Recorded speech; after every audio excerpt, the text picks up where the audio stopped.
Hola, mi nombre es Esteban Álvarez y soy pastor de la Iglesia Anglicana en Antofagasta, en Chile.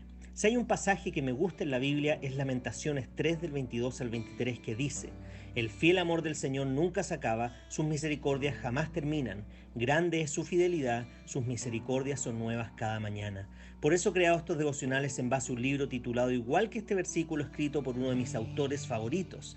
Espero que este devocional te recuerde que las misericordias de Dios son nuevas cada mañana.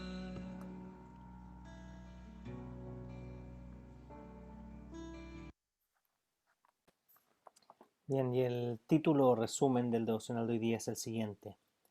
Dios te llama a vivir una vida sabia y justa. Después te conecta con aquel que es sabio y justo, el Señor Jesucristo. ¿Quién te crees que eres? Estoy hablando en serio. ¿Cuál es la identidad o identidades que te asignas a ti mismo, que define quién eres y qué es lo que se supone que deberías estar haciendo? Más importante aún, ¿quién te dices a ti mismo que es Dios y cómo moldea eso tu respuesta hacia las oportunidades, responsabilidades y tentaciones de cada día? Realmente el Evangelio de Jesucristo es una historia que habla muy en serio sobre la identidad. La Biblia fue escrita para quitar las cortinas y revelarnos a aquel que está en el centro de todas las cosas. La Biblia no solo revela su posición, su poder y su plan. La Biblia nos revela también su carácter. La Biblia nos dice que Dios es el creador, controlador y rey de todas las cosas. Nos dice que Dios es infinito en autoridad, sabiduría y poder. Sin embargo, la Biblia también nos dice que este ser poderoso también es lento para la ira y abundante en amor, que Él es misericordioso, amable y perdonador. Nos dice que Él es el dador de maravillosa gracia. Pero la Biblia también revela tu identidad. Te dice que no solo eres la creación de ese maravilloso Dios, sino que a causa del pecado eres creación caída. Fuiste creado por Dios para depender de Él, pero el pecado te ha hecho rebelde. El pecado hace que busques independencia y autosuficiencia. El pecado hace que ames lo necio mientras te hace pensar que eres sabio. El pecado te hace pensar que eres capaz de hacer aquello que no puedes hacer. El pecado te hace pensar que eres justo cuando realmente tu corazón está corrompido. El pecado te convence de estar bien cuando realmente te diriges al desastre.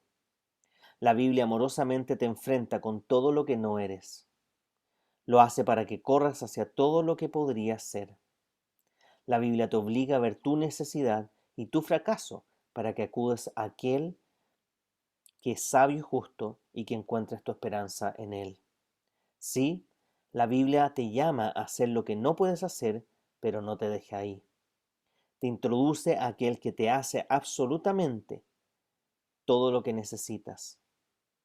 Te introduce a aquel que te da absolutamente todo lo que necesitas. De eso se trata el Evangelio.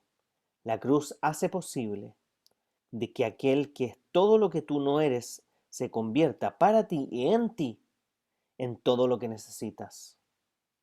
1 Corintios 1:30 dice: pero gracias a Él ustedes están unidos a Cristo, Jesús, a quien Dios ha hecho nuestra sabiduría, es decir, nuestra justificación, santificación y redención. Si quieres seguir siendo alentado y profundizar en este tema, puedes leer Juan, capítulo 15, del 1 al 8, que habla justamente de nuestra unidad con Cristo. Ahora simplemente me gustaría agregar: estamos en tiempos donde estamos viendo muchas injusticias, y la verdad es que no es nada nuevo. En este mundo caído, con personas caídas que se rebelan contra Dios, por supuesto que vamos a ver injusticia. Cada vez que los humanos sin Cristo tratan de tomar el control de las cosas, veremos injusticia. Pero confiamos en que Dios nos ha dado la justicia final. Eso significa que cuando Él murió en la cruz, nos promete que veremos al final de los tiempos su justicia final. Seremos vindicados de todas las injusticias que quizás hemos vivido en nuestro mundo y seguiremos viviendo. Pero también vemos muchas veces que Dios, que tiene en control todas las cosas, nos muestra su justicia en este mundo también. Él hace justicia frente a circunstancias injustas, pero no dependemos de la justicia en este mundo, sino que dependemos de su justicia, que nos prometió la justicia al final de los tiempos, donde, como les decía, seremos vindicados de todas las cosas. Y Él es nuestra sabiduría. En su palabra encontramos la sabiduría. En su carácter encontramos su sabiduría que está revelada en su palabra. Él es sabio. Por lo tanto, frente a cualquier decisión importante que debamos tomar, frente a cualquier cosa que debemos hacer, debemos acudir a Él y a su sabiduría plasmada en la palabra. Ahora, eso implica que nuestra seguridad está en Él y en su palabra. Por lo tanto, me gustaría decirles que nuestra seguridad no puede estar ni en la actual constitución, ni en una futura nueva constitución. Nuestra seguridad no está en eso. Como cristianos, nuestra seguridad está en Cristo, está en su palabra. Por lo tanto, independiente de la decisión que tomes, independiente de la decisión que tomes, te animo a que puedas buscar en oración la sabiduría de Dios para con libre conciencia tomar la mejor decisión, pero también recordar de que nuestra seguridad, nuestra justicia, nuestra esperanza no está puesta en ninguna constitución, en ninguna ley, en ninguna ordenanza de este mundo.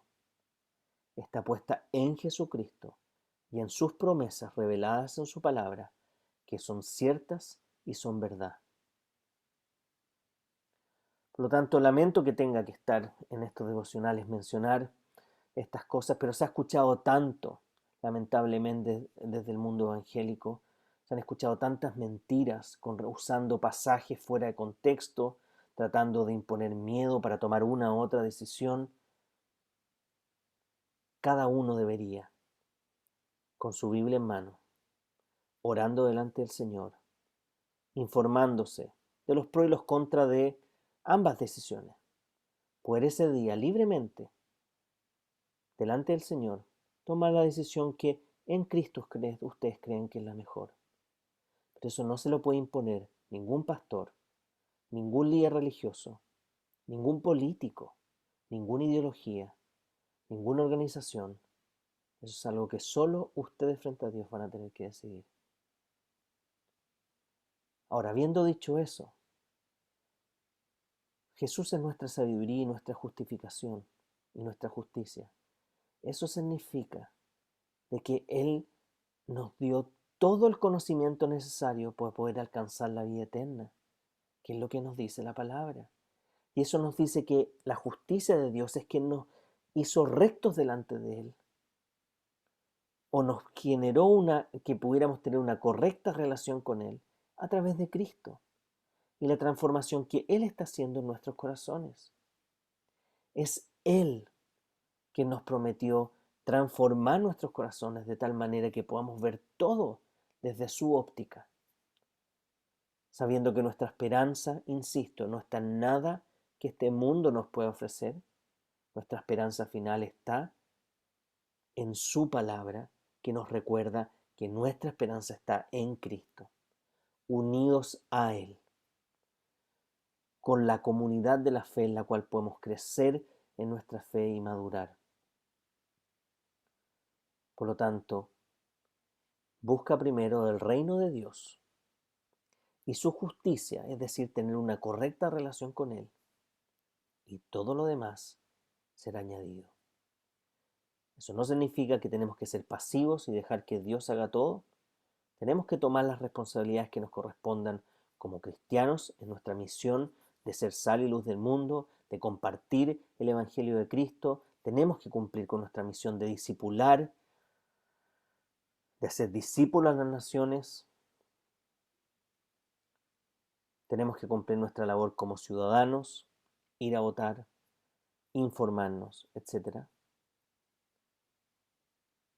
Pero recordemos que nuestra principal ciudadanía, porque tenemos doble ciudadanía, Somos ciudadanos de este mundo en esta patria, pero somos ciudadanos celestiales. Nuestra principal ciudadanía es celestial. Y es esa ciudadanía, son esos valores, son esa verdad la que debe primar, la que debe llenar nuestro corazón, la que debe llenar nuestra mente para tomar las mejores decisiones en nuestra otra ciudadanía como chilenos. Así que nuestra esperanza está puesta en Cristo, nuestra seguridad está puesta en Él. Pidámosle su sabiduría, pidámosle que Él pueda hacer justicia en medio de todas las injusticias que vivimos y demos gracias por su justicia hacia nosotros, en el cual, por su gracia, Él no nos dio lo que realmente merecíamos, sino que nos dio lo que no merecíamos, que es ser parte de su familia y tener la seguridad de la vida eterna en Él. Como siempre, mi deseo es que la gracia del Señor Jesucristo, el amor de Dios y la comunión del Espíritu Santo esté con todos ustedes, ahora y para siempre. Amén.